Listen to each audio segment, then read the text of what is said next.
at this point, it is better that what I am stating just लिखे just line and लिखे that will be the best thing to do. So what we are trying to learn today is learn Einstein's equation. This recording is not started.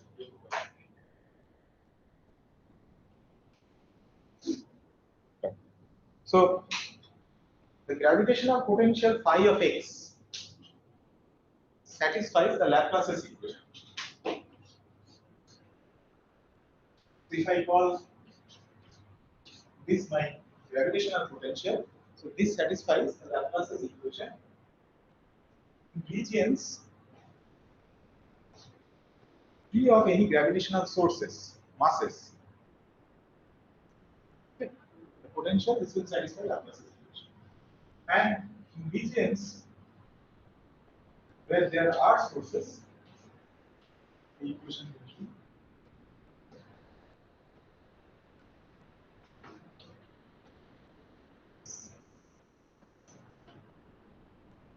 where this rho basically describes the matter density in the given region. So this we already know. This is the same two equations also arise in electrodynamics, standard equation. So here, this phi is the gravitational potential.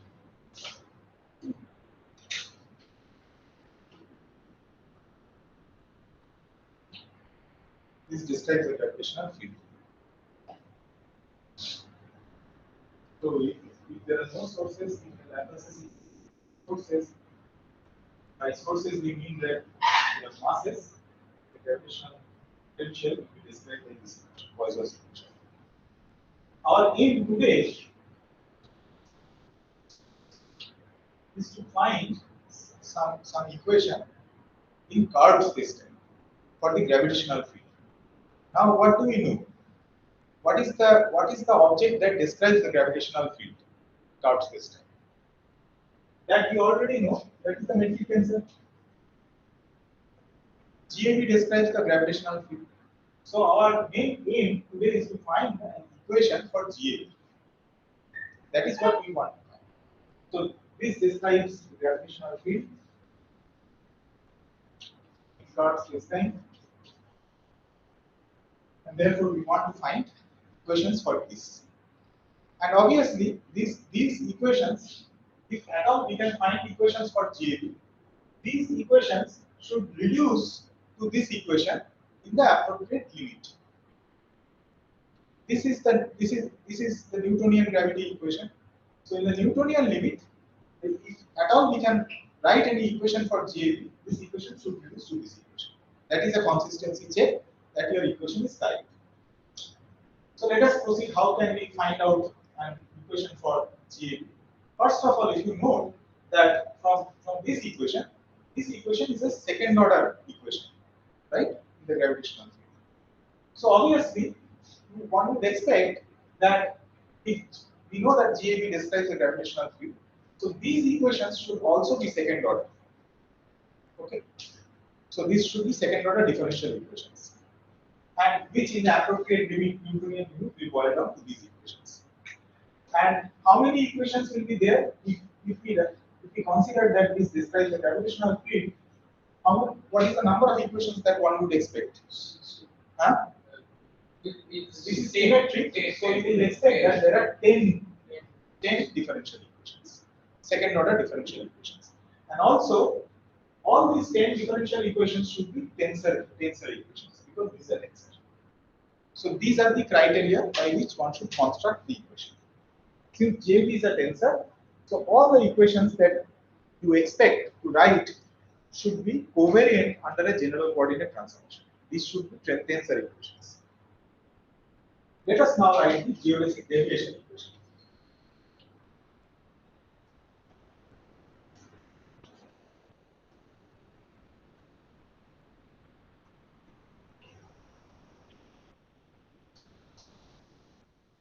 So now we shall consider the geodesic deviation equation, and this equation we have derived in the class in this lecture, and equation is of this form.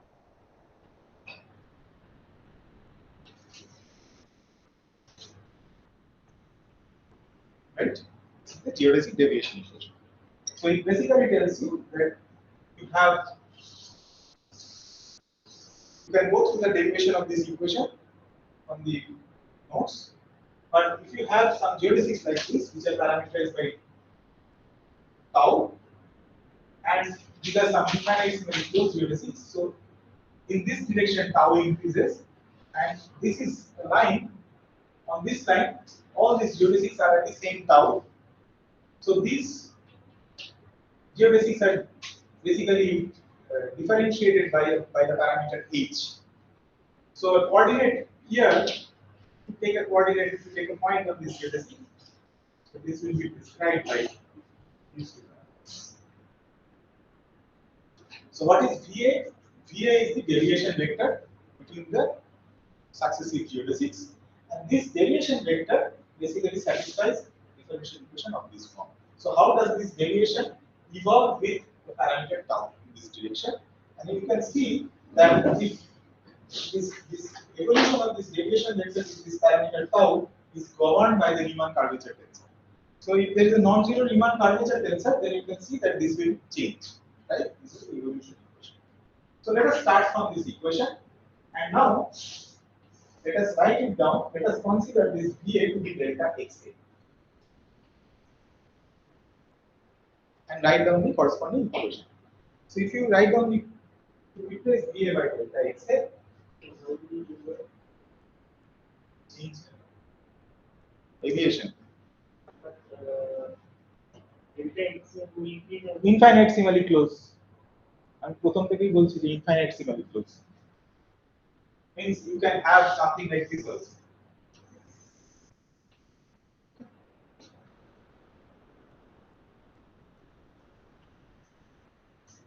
See, this is any arbitrary vector.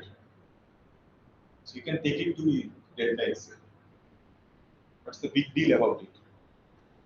It's any arbitrary deviation vector, so you can choose it. This deviation, you can take all this delta x. Right? So now just write it for. So what I'm doing, I'm just replacing VA by delta x. And this is equal to RA P P QB QC the x B. Because VD is VA is delta x, so VD P. Okay. And this we shall write it as K A P F, where AD I'm defining AD.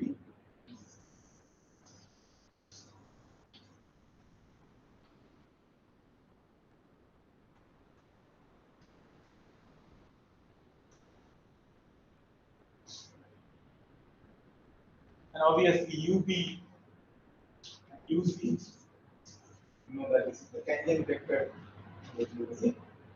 This is can put a partial derivative also, because xb is a function of tau.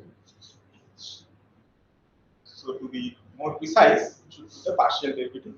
Just to remind you that when you are taking this, h is fixed. Is it okay, or this part is clear? Now let us go back to Newtonian mechanics. Let us consider an equivalent problem in Newtonian mechanics.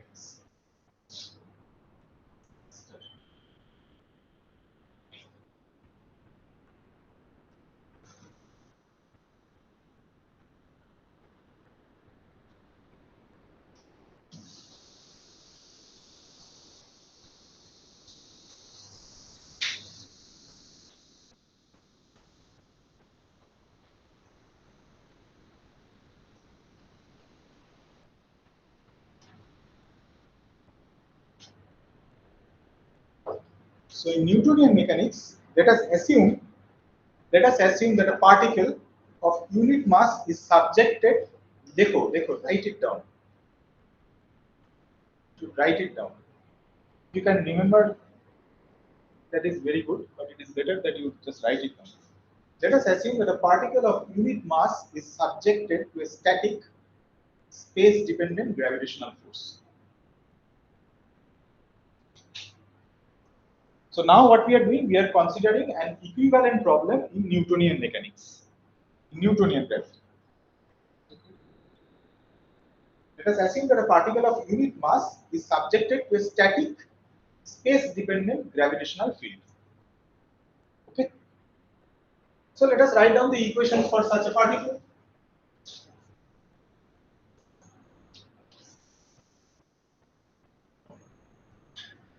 Newtonian mechanics, this will be dt2, that is equal to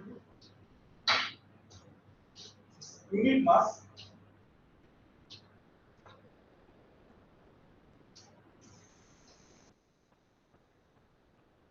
okay.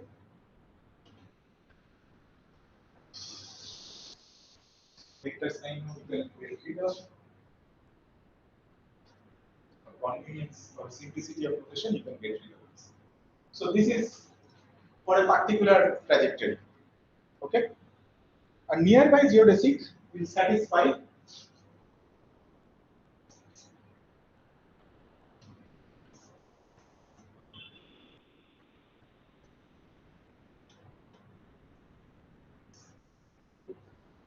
this is for a nearby geodesic. So you have a particle of unit mass whose trajectories are governed by Newtonian equations. They are subject to a gravitational force. So you could know this kind of relation. This is the acceleration, that is the force. And now so these are two geodesics. Let delta xi be equal to, I have taken it to be x tilde I minus xi. This is what delta xi is. So these are two nearby geodesics. One is x tilde I, other is xi.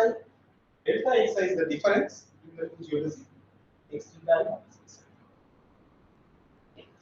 So if this is fine, then what we shall do, we shall take this term and make a Taylor expansion. So you can see that we are using the geodesic deviation equation. That is why it is the geodesic deviation equation. This equation is important. So what we shall now do is, we shall take del I by x and x tilde is basically delta xi plus xi, right? So we are expanding this about this is x tilde. So let us expand it about x. This is a small amount. So if you know that, this will give us delta I of x is the first term, and the second term will be plus delta xj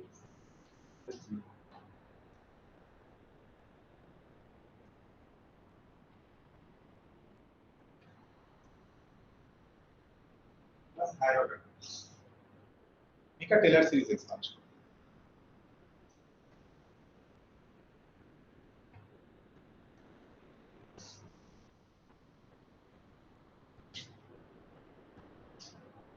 Right? Because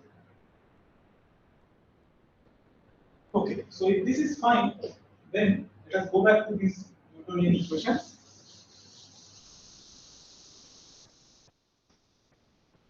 Let us consider the difference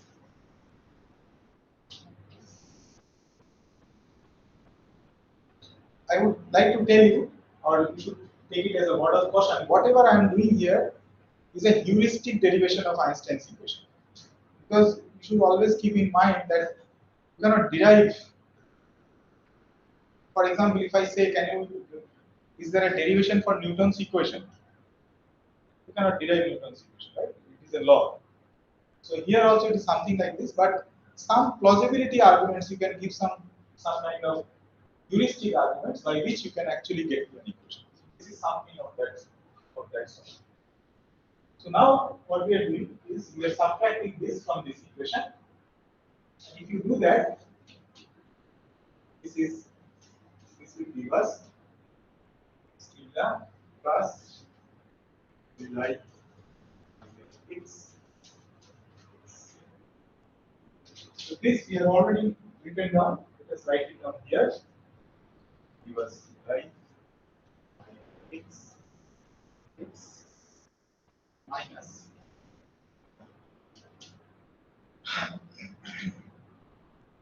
g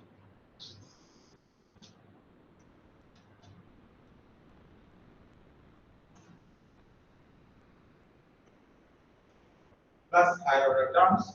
So I'm neglecting all the higher order terms which are of order delta x square. So you neglect those. So you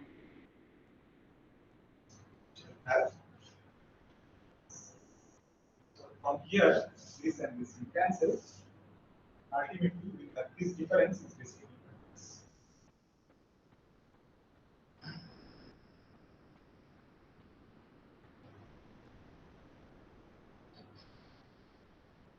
Okay, and this we shall call it, just writing it on this side, we shall write this down as Aij delta xj.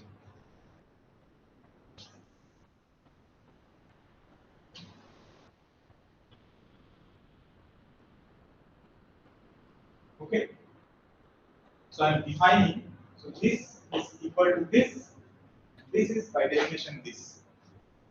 So let us identify what Kij is.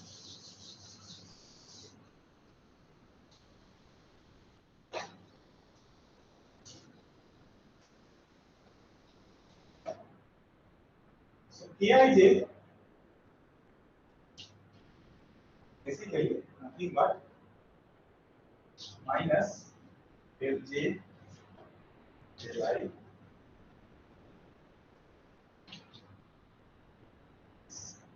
This is what Kij is.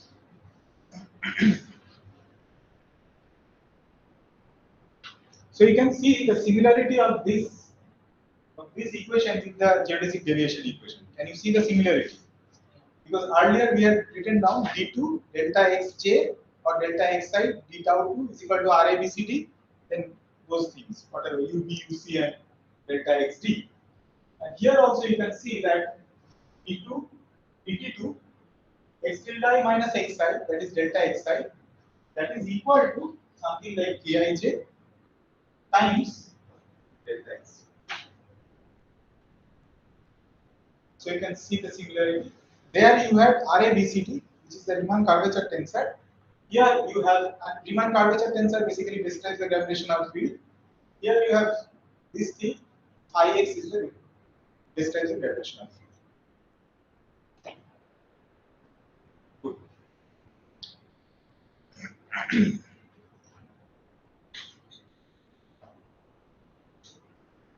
Okay. Let us now come to empty space.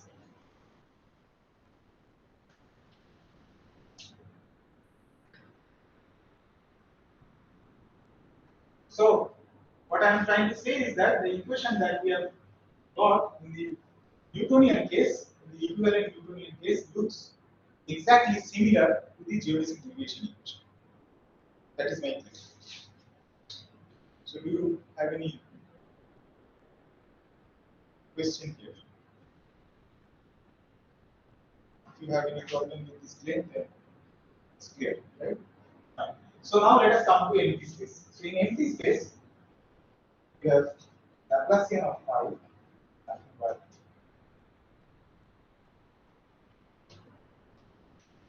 0. Okay. But what is this quantity? Empty space, follow? ये I चाहिए ना, I अच्छा. Laplacian, so del I. So this is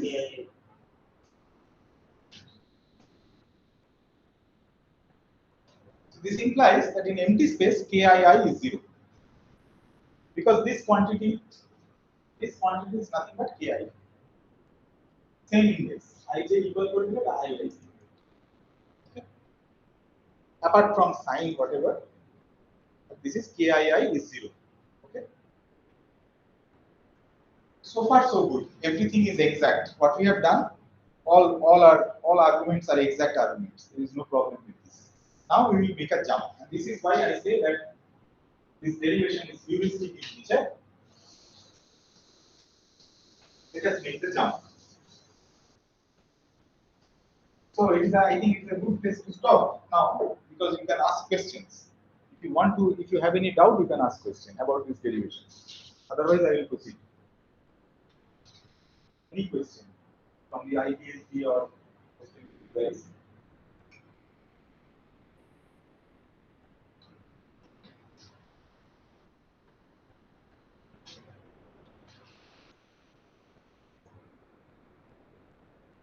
This II obviously denotes the spatial indices, right? It does not have the time. Now, so for in empty space, we have KII to be equal to 0. This is exact. Now let us go to curved space time. So our first aim, by the way, is to find an equation involving these geometric quantities in empty space. That is our first aim. We want to find the equation in empty space because the empty space equation is the simplest. That is what we want to find. Curved space time. Here we make the jump. This is the jump. We generalize this equation. Generalize this equation to curved space-time and write corresponding equation in curved space-time to be this is a jump. If you ask me why have you made this jump, I have no answer. The heuristic derivation of Einstein's equation. So you have made this jump. Obviously, this is not a arbitrary jump. This is quite logical because you want in curved space-time. This was completely non-relativistic, right? So relativistic, whatever equation you should write, they should be covariant. So all the indices should appear. This equation cannot be an equation for curved space-time because it does not have the correct symmetry. But this equation can be a plausible equation in curved space-time. So this is equal to 0. So if this is equal to 0, then let us write down each expression for A be on top. What in A B? Just tell me the expression.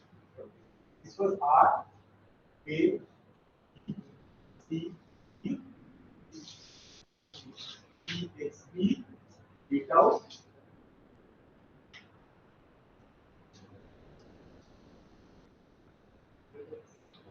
Right? This was the equation. So if the equation in free space, in empty space, in curved space, this is also empty space by the way. Whatever I am doing is empty space. So this is a generalization of this equation in empty space in the Newtonian case to curved space time. All this is in empty space. So if K is equal to 0, then you put D equal to A here. So let us see what we get. If I put D is equal to A here, then I will get R, A, B, C, A.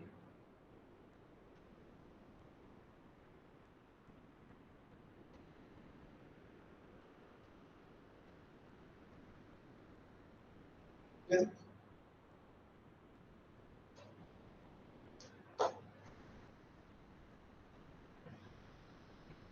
Now you use the symmetry properties of the Riemann tensor.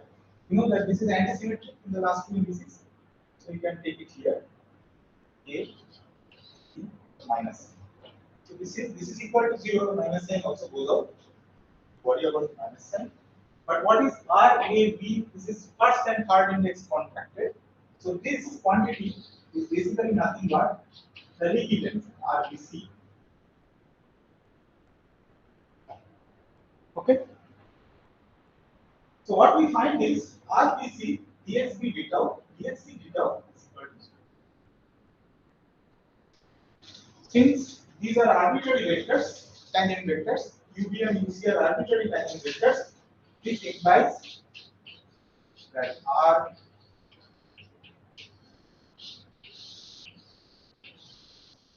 C is equal to 0, or these are free indices, then write R A B is equal to 0.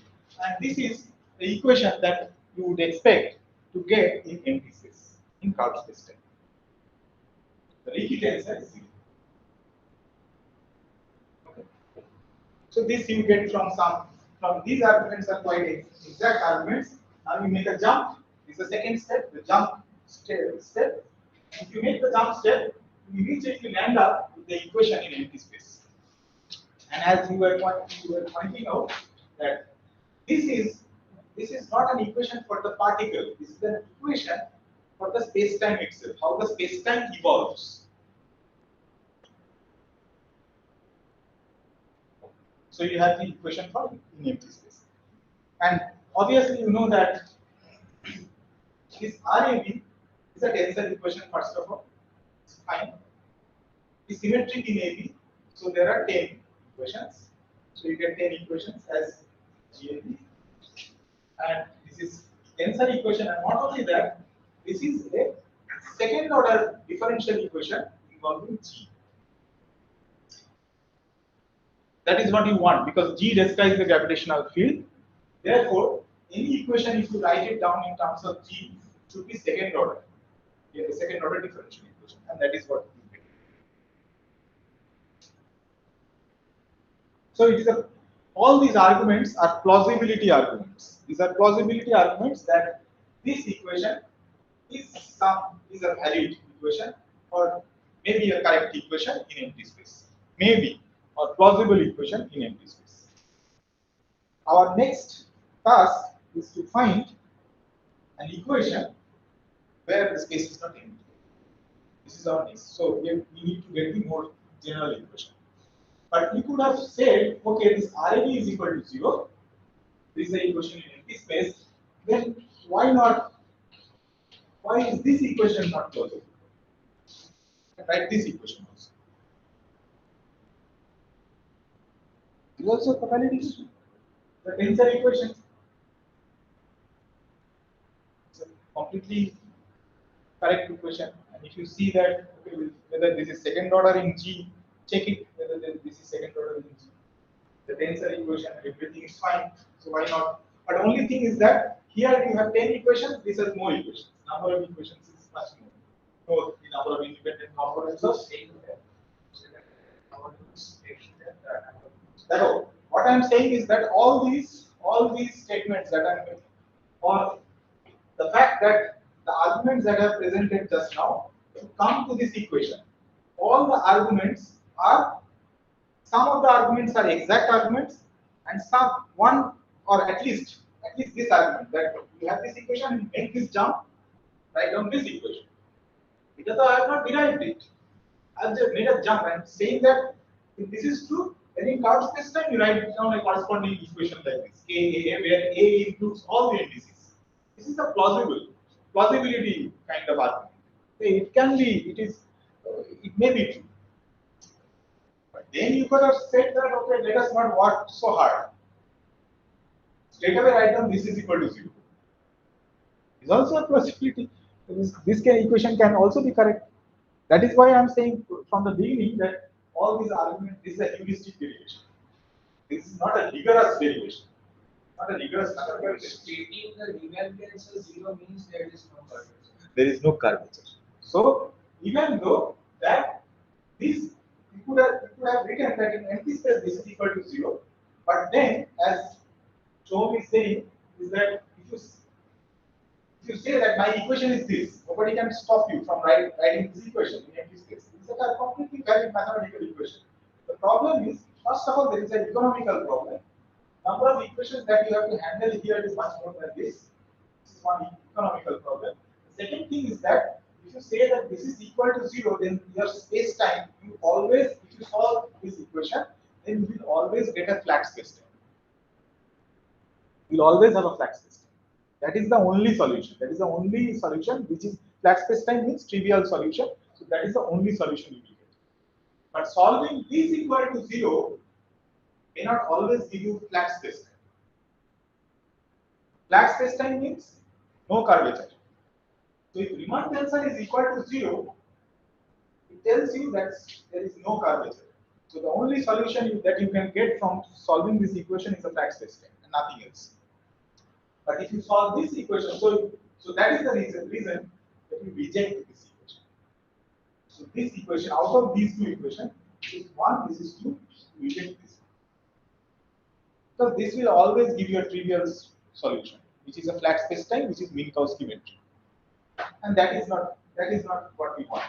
But if you solve this equation will give you a trivial solution, will give you a flat space time, but that is not the only solution. You can have a curved space time also, as we shall see in the future lectures. If you want to ask something, anyone? No question.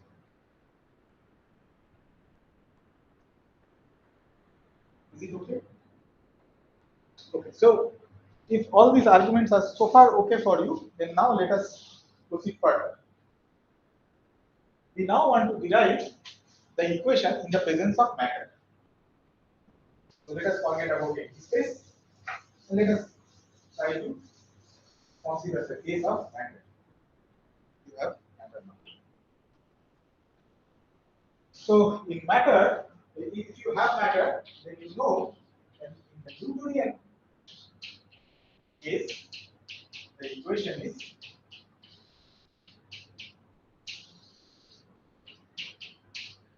the equation in the presence of a matter. So you have sources which are masses, and this is the density.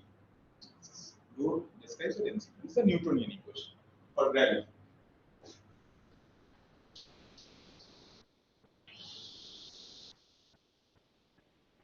And we also know from our previous discussion that since GAD describes the gravitational field, we have discussed earlier that G naught naught is -1 -2 phi x. Remember this? When we describe the gravitational redshift, we derive this. So you see that the metric tensor, at least the 0, 0 component of the metric tensor, contains this potential, gravitational potential, phi of x, which is nothing but minus gm by mod x. So we derive this, if you remember. If you go back to your notes, you will find this. So let us, in place of phi of x, let us substitute phi of x in favor of g 0, 0. So if you do that, what you will get is Laplacian. This will be phi of x into phi of x from here will be minus half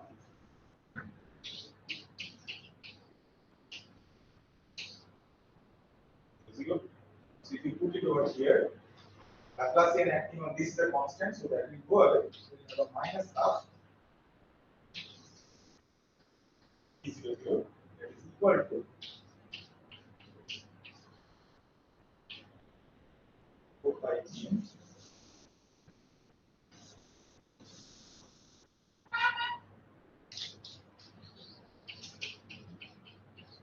x.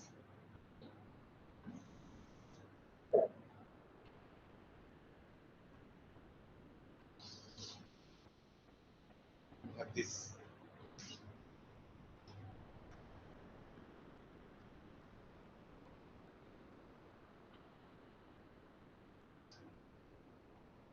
Okay. In rho of x, you can write this as e 0, 0. I will come to this thing later. E 0, 0. This is nothing but the 0, 0 component of the energy momentum tensor of a perfect fluid.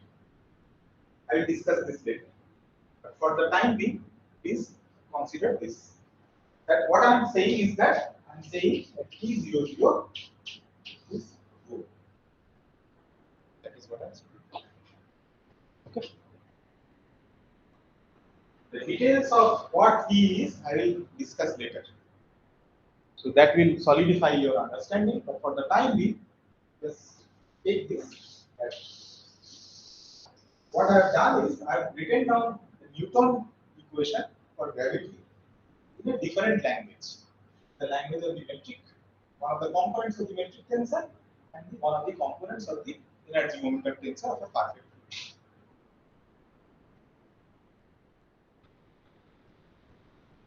fluid. Good.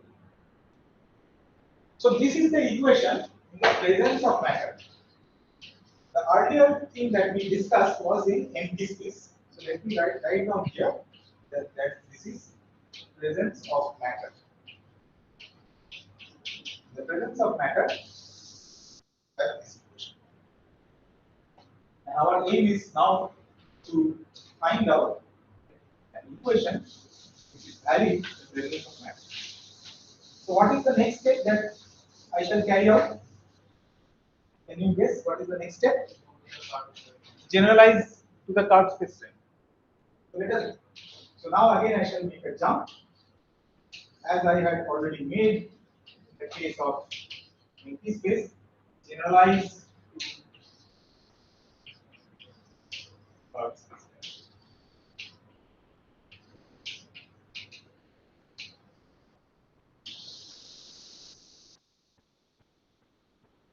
So how do we generalize to curved space time? We shall write down the equation and write it downstairs or upstairs. I have written it here.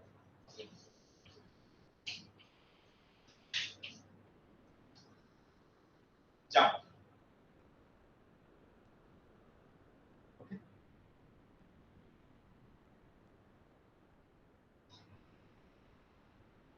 Again, why should you consider this equation? Does it look completely illogical to you? The answer should be no. Why? It is quite logical because this is the equation in Newtonian gravity. This is exact. So when you generalize to curved spacetime, it should obviously be covariant. So right hand side, at least it should be AB. All the time component and spatial components, everything should come. And also, if this is 0, if there is it is in the if if it is in empty space, then you should get RAB is equal to 0. And RAB is equal to 0 is the equation for empty space. This is quite plausible.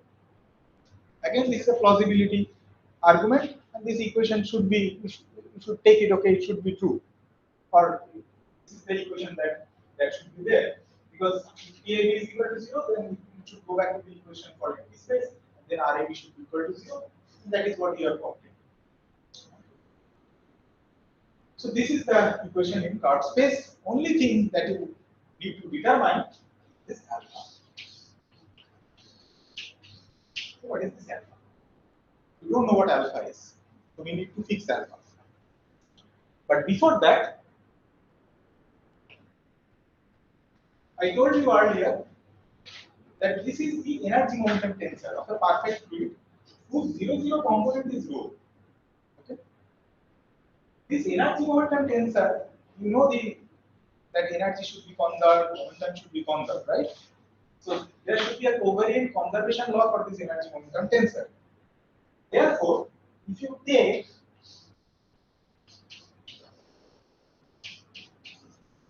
a DA,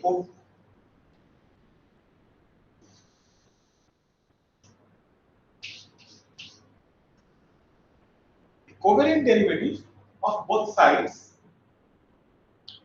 then by the covariant conservation of the energy momentum tensor, this should be 0. Okay, but by the covariant, so right hand side should be 0. But it turns out that the covariant derivative of the Ricci tensor is not 0. So this equation is not correct. So earlier we were sort of lucky, we got this equation, but this time we are not that lucky. Earlier also we tried to generalize from the Newtonian thing and obtain this equation. This is fine, no problem. Now also in the presence of matter, from the Newtonian equation, we try to generalize it to Cart's spacetime and write down an equation, but we are not lucky. This equation cannot be correct because right hand side is covariantly conserved, left hand side is not covariantly conserved. Because the covariant derivative of the Ricci tensor is not zero. The covariant derivative of energy momentum tensor has to be zero. So, Huh. we can be saying differently that the right hand side that is not energy momentum tensor. That is some tensor that has zero component with. No, this we want it to be the energy momentum tensor. Okay, perfect. That I will discuss later. I will write down this we want it to be the energy momentum tensor because right hand side. Okay, go back to this equation. Equation at left hand side phi. What is this? This describes the gravitational field. Right hand side is key. This describes the source, the presence of, this describes the matter. This is matter. Given a matter, what is the gravitational field at a point x? If you write it, this equation, if you write it in this language, G00 is what? Is the 0 component of the metric tensor. So this side is basically a component of the line element. So this is geometry. This side T00 is rho. This side is matter. So we can only say that to the energy momentum tensor if you consider these two Noether current. Huh? From the idea of Noether current, we say That is why we are demanding that this is covariantly conserved. See, what we are doing is this is an exact equation. There is no harm in this equation, right? But there is no harm in this equation. You are making a jump, again a jump. Mind you, I am not telling you that what I am saying is rigorous. It's a jump to this step. This side, if you make a jump, if this is T00, the jump should be covariant. So it is TAB. What is TAB? It is the stress tensor for a perfect fluid. But as I argued just now, that this equation cannot be correct. So it turns out that there is another tensor on the left hand side which is covariantly conserved. And that tensor GAB. So GAB is a tensor which is covariantly conserved. And therefore, let us write down or let us generalize this Newtonian equation that I am presently removing from the board. Let us generalize this equation this way. GAB.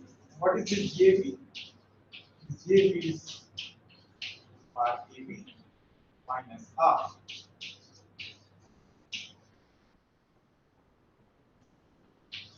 Write down all these issues.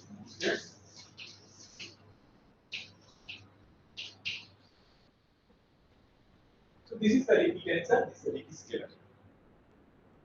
It turns out that grad you identically, this is the Bianchi identity. I have proved it for you. So this tensor is covariantly conserved. So let us write down the equation now.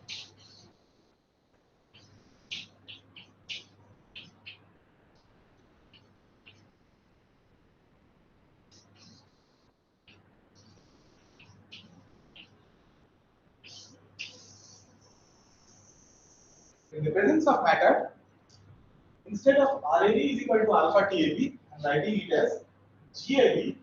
GAB is RAB minus this T is equal to alpha TAB. Now everything is fine. From the conservation point of view, everything is fine. Because the right hand side is covariantly conserved. Left hand side is a tensor that is identically covariantly conserved because of the Bianchi identity. So everything is fine. So I am saying that this equation cannot be correct. This equation can be correct. This equation can be correct. But there is no proof that this is the only equation. I'm not making any derivation. But this equation looks to be good. At least from mathematical point of view, there is no flaw in this equation because all the conservation rules, everything, identities are being satisfied. So our next task is to obtain coefficient alpha. So let us proceed to find this coefficient alpha.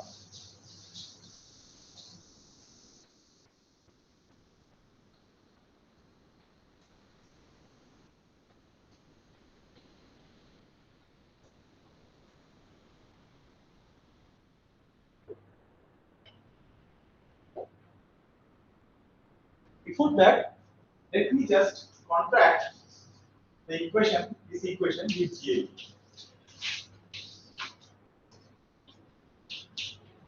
This is alpha.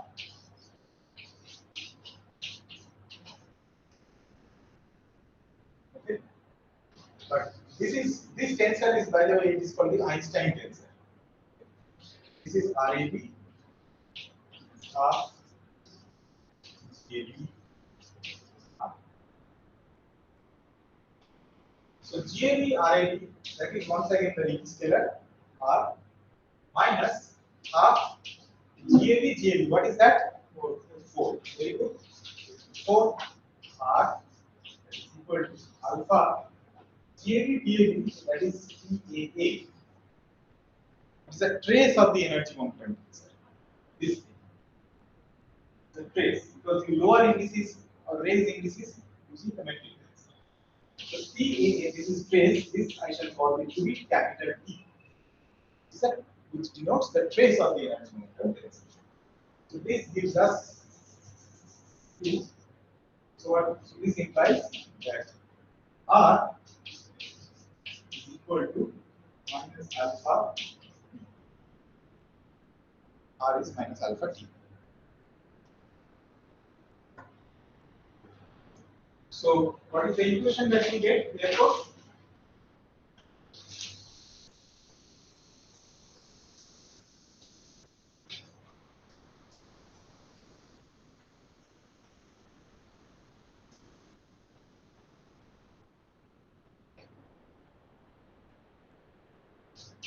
RAB is equal to alpha AB plus half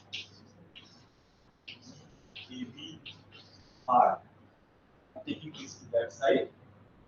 And now you can write this minus AB plus R GB. R is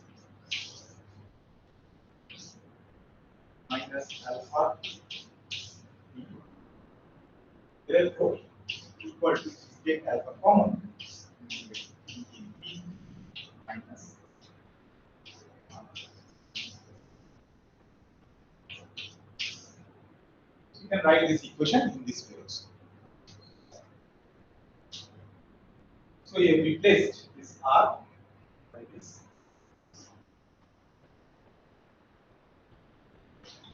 T is the trace of this stress energy momentum tensor or this stress tensor.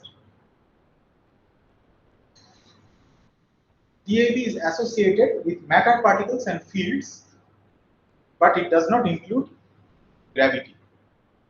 All matter fields excluding gravity.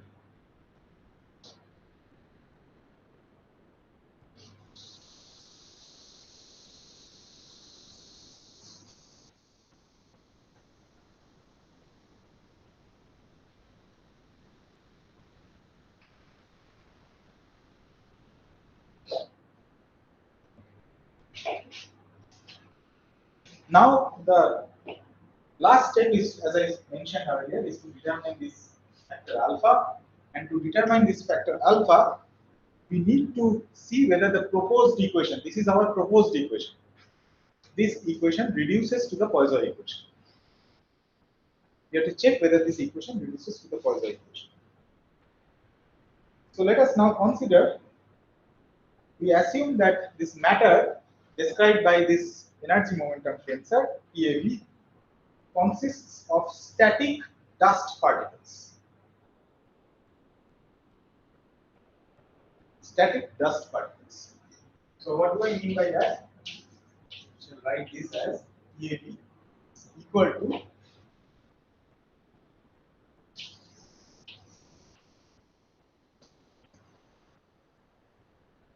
static dust particles.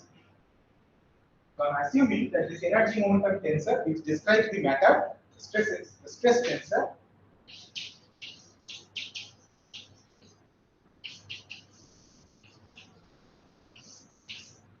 consists of static dust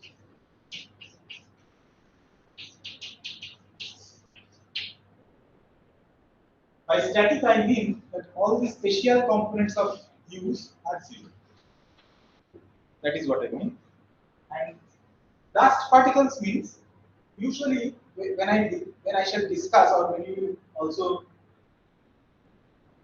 attend the lectures on cosmology by Professor Mujumdar, you will see that this energy momentum tensor for a perfect fluid, it has a pressure term also.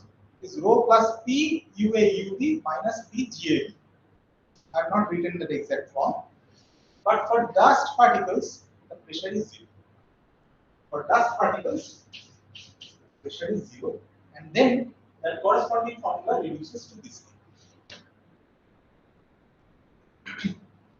And you can see that T00 is basically rho U0, and you can identify why T00 is equal to rho. So from question. So from here, you can immediately see that T00. Why? Because we want these velocities to be normalized. So U0 upstairs is 1. So T00 is rho U0, U0. U0 is 1. So you get T00 is equal to rho. This is implies.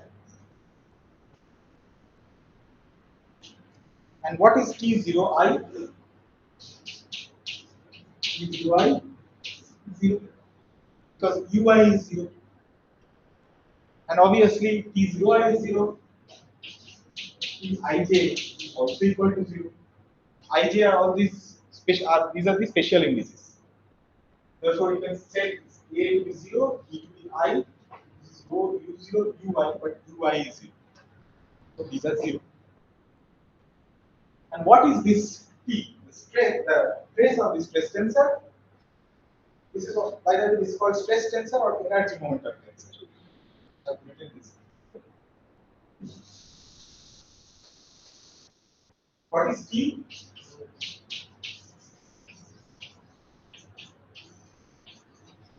Is this? If you simplify this, you will see that this is equal to okay, all other components are 0. See, it's simple because this is summed over AB, but all 0I and ij components are 0, so only 0, components are 0. So this is G00, P00. And from here, you can write this as this. So fine. And this G00 go. T00 upstairs is go. And this is approximately minus. Because G00, if you remember, that is -1 -2 phi of x. So approximately, if you neglect phi of that 2 phi of x, G00 is -1. So what I'm saying is that the curved spacetime is very close, deviates very slightly from the Minkowski spacetime. So this is approximately G00 is theta 00 is -1 to minus. Okay. So the offshoot of this calculation is that the stress tensor is minus. So you know what this is. You know what that quantity is.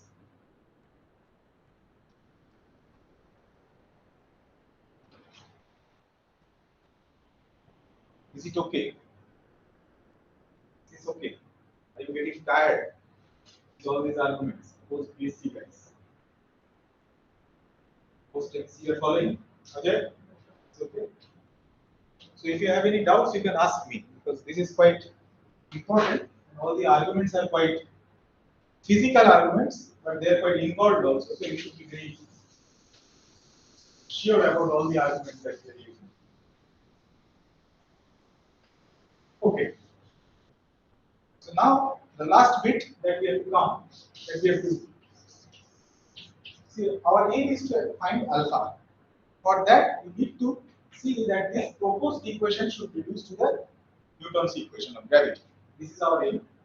So for that, let us go to the weak field limit. Weak field limit means Newtonian limit.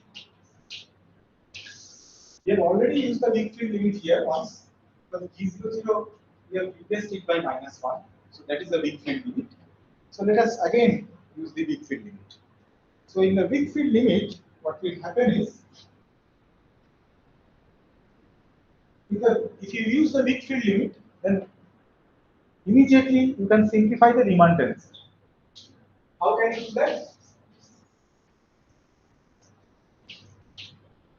RABCD will be minus del D gamma A C plus del C gamma A.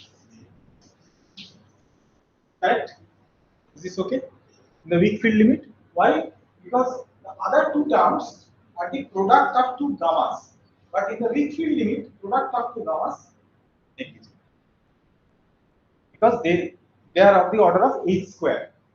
So these are only terms which are of the order of h.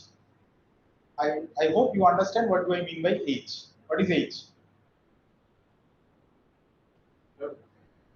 What is h? Product of two gammas I am saying is of the order of h square. What is h? Only h is what? So by h I mean that AB. Remember I wrote down this equation once of the weak field limit. This is h. So if you calculate this, there are two products of gammas, two terms which involves the products of gammas. So gamma, if you use GAB to be equal to this, you know gamma is a derivative of G, right? So gamma is proportional to h. Product of two gammas means proportional to h square. Weak field limit h square, throw it away. Only these two terms are of the order of h. By h I mean this. Not the h that I wrote previously. This is the parameter which distinguishes the nearby geodesics, not that h. This h. Okay. So if this is fine, from here you can immediately write what RBD is. RBD just need to contract A and C, the first and the third index. If you do that, minus del D gamma A, C is A plus del A gamma A.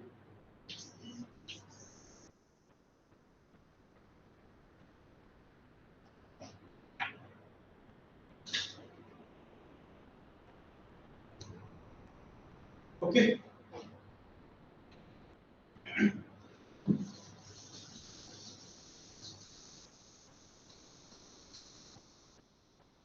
Now,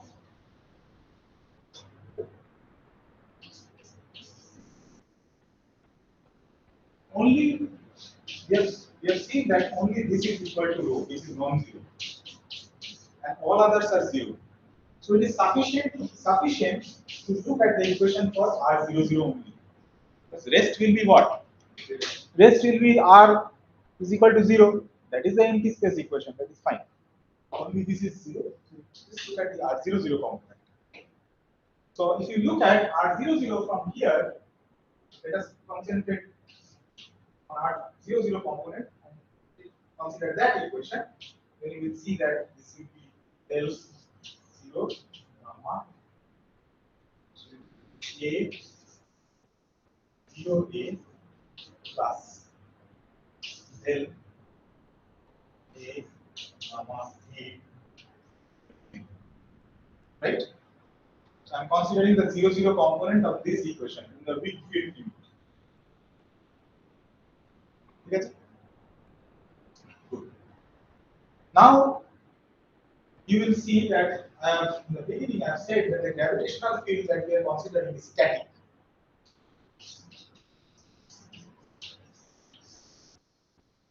So this term is 0. So this is a time derivative. So this is 0. So this is 1. So this is equal to nothing but del A gamma A.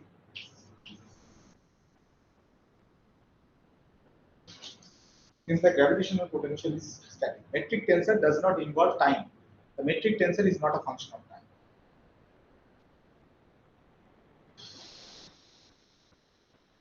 So what do we get? Let me write down the equation once more. R00 is equal to del A gamma A. Okay? Now this you can write it down as 0 gamma 0 0.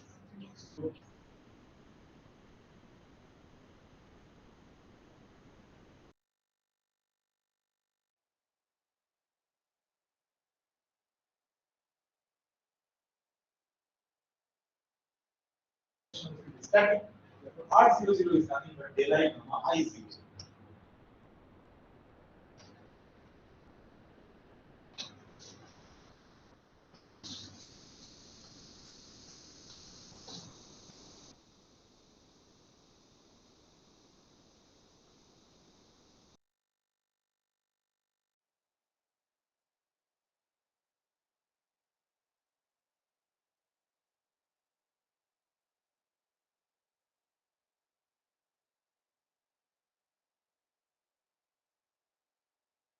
Zero is I minus A.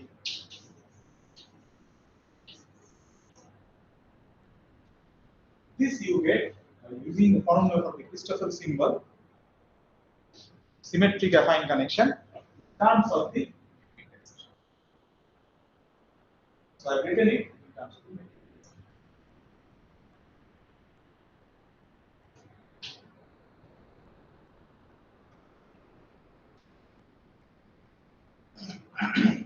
Once again, we are in the weak field limit. So what you can do is you can write this as approximately minus half. Then replace this Gij by beta Ij. Do that. Minus half. Okay.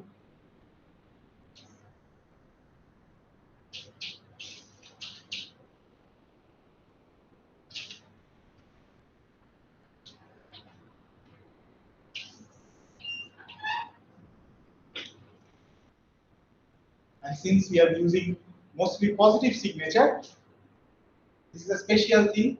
You can pull it down without any cost of time. This becomes del I G0.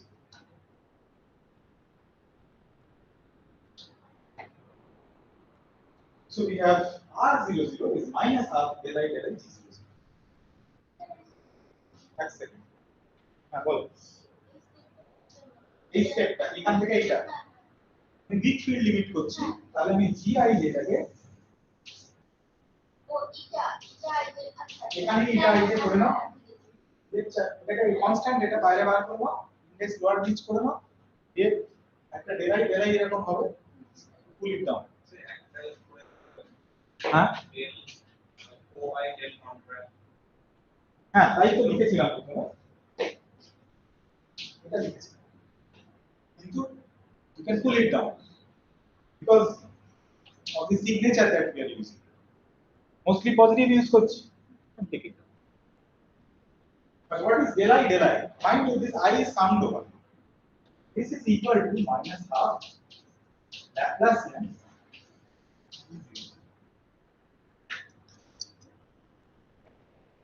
R G00 টা আমি লিখে নিই এখানে G00 we have already used once is this, right? So if you put this G00 here, what will you get? This is equal to Laplacian of G00. This is when the Laplacian will act on this is 0. So minus 2. So this will be what? Yes, sir. N square.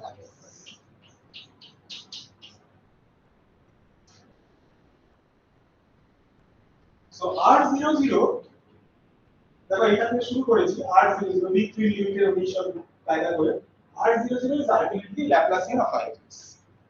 সুন্দর এসে গেছে। So let me write down this equation on top.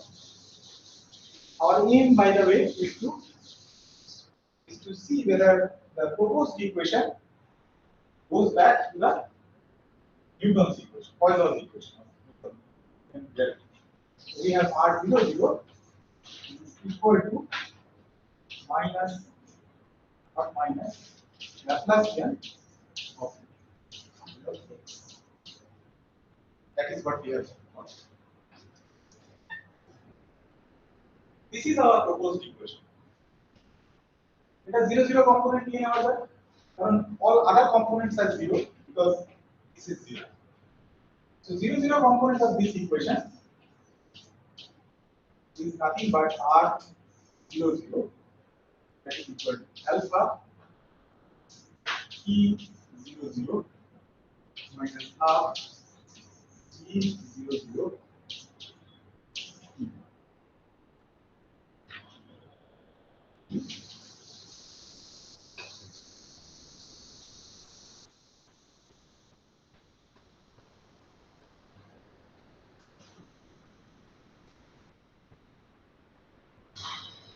What is T00?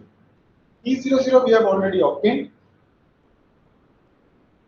What was T00 downstairs?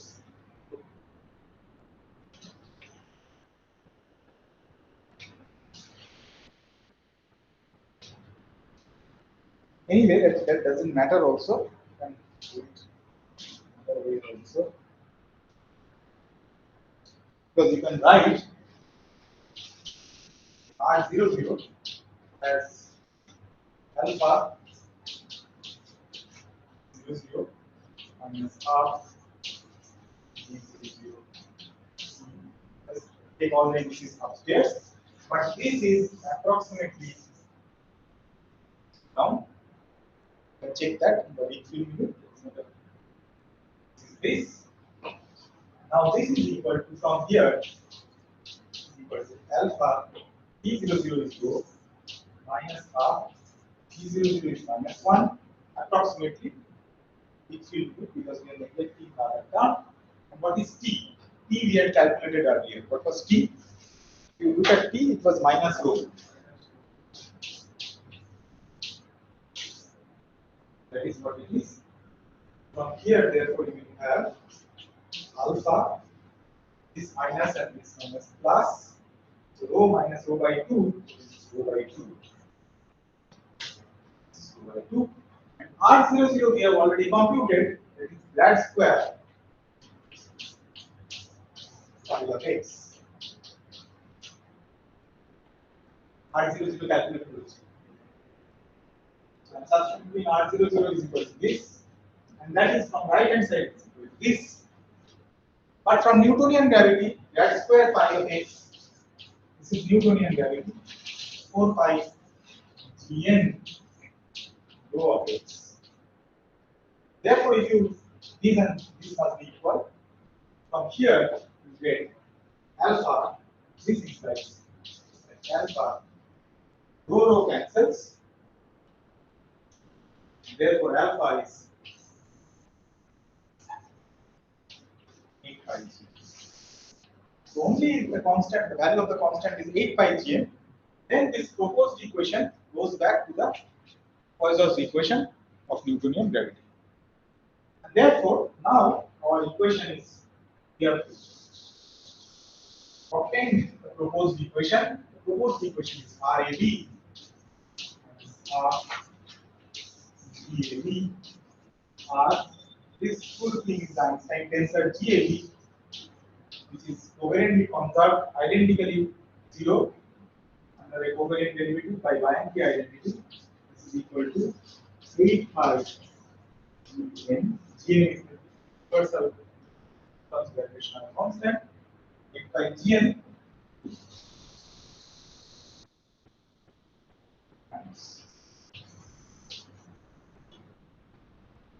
and if you restore the speed of light, then you have to divide this equation from dimensional consideration. If you restore the speed of light, you have to divide it by c to the power of 4, and therefore your final proposed field equation of general theory of relativity or gravity. And this equation is an equation which is second order in the metric tensor GAB. This is a tensor equation, and there are 10 such equations. This is a second order differential equation, nonlinear differential equation, obviously. Is a second order differential equation, the tensor equation, there are 10 such equations, and also it reduces to the appropriate equation in the Newtonian, reduces to the Poisson's equation of Newtonian gravity. And this is the field equation of proposed by Einstein. And later on, he proposed another term. He added another term to this equation, and that term is minus lambda, where he said that this lambda is a cosmological constant. On the left hand side, he added another term which is minus lambda Ga. This lambda is said to be a cosmological constant, and you can see that this is a term which you can obviously add to the left hand side, because the left hand side is still covariantly conserved, because by the metricity condition, by metric compatibility, covariant derivative of GAB is 0. So this is also a valid term that you can add. There was a particular reason why Einstein added this term, and that reason maybe I can also discuss with you later, or maybe it will be discussed when you attend the cosmology course. But you can roughly understand why Einstein added this term. There was an observation at that. First of all, this is a proposed equation, and proposed equation. See, whatever arguments, these are all heuristic arguments. Kind of, some arguments are rigorous, some arguments are heuristic, and then you land up to this equation. But the only check whether this equation is correct or not or incorrect is that this equation must be able to explain observations and also predict something new. Any good theory must be able to predict some new physics, and also should be able to explain some of the things which were not being explained by the previous theory. So it turned out that this theory was able to predict and also able to explain some of the things which could not be explained from Newtonian gravity. So that is why later on people realized that there must be some truth in this equation, and this is the correct equation which describes gravity. But then Einstein thought there was an observation by Hubble, 1929, around 1929. Hubble observed that the universe is expanding. From the motion of the galaxies, he observed that the universe is expanding. And Einstein got to know of this observation that the universe is expanding. But he basically thought of adding this term to this equation to get a static universe. He wanted to make the universe static, so the universe does not expand. But then Hubble's observation came into the picture around 1929, and that observation told that the universe is expanding. But Einstein's idea of adding this term was to make the universe static. But when Hubble's observation came and we learned that the universe is expanding, then Einstein said that adding this term to this equation is one of his greatest blunder in life. So this cannot be correct. But his greatest blunder also turned out to be his greatest triumph, because if you add this term, then only you can get to solutions which are expanding. He added this term to make the universe static. That was his idea, to get a static universe, because he did not want he was not in favor of an universe which is expanding. But then observation said, he added this before the observation. Observation said that the universe is really expanding, and then he said his statement was that this was his greatest blunder, but it was not his greatest blunder, because if you add this term, you get solutions for a universe which is actually expanding with a positive line. Okay, so let us end here today, and you go through this derivation of Einstein's equation very carefully, because this is, and now you can realize that this is really the equation for gravity. This is not the equation of a particle. But to get to this equation, you have used geodesic deviation equation. Also various things, various tools like Newtonian limit and everything. Geodesic deviation equation is one of the equations which is important. Getting to this equation, I don't know whether Einstein got to this equation by using the geodesic deviation equation. That I'm not sure of. Then I have to look into the original paper whether his argument was also through the geodesic deviation equation. But I think his argument was not like this. This is a modern way of understanding probability. But maybe his argument was also like this. So you have to look into the papers. That is up to you. This you can take it as a project to find what was Einstein's original argument to get to this equation. This is the equation in the presence of matter. Last thing that I would like to say is that this equation should go back to the equation in the absence of matter. What is the equation in the absence of matter? RAB Vicky tensor is equal to 0.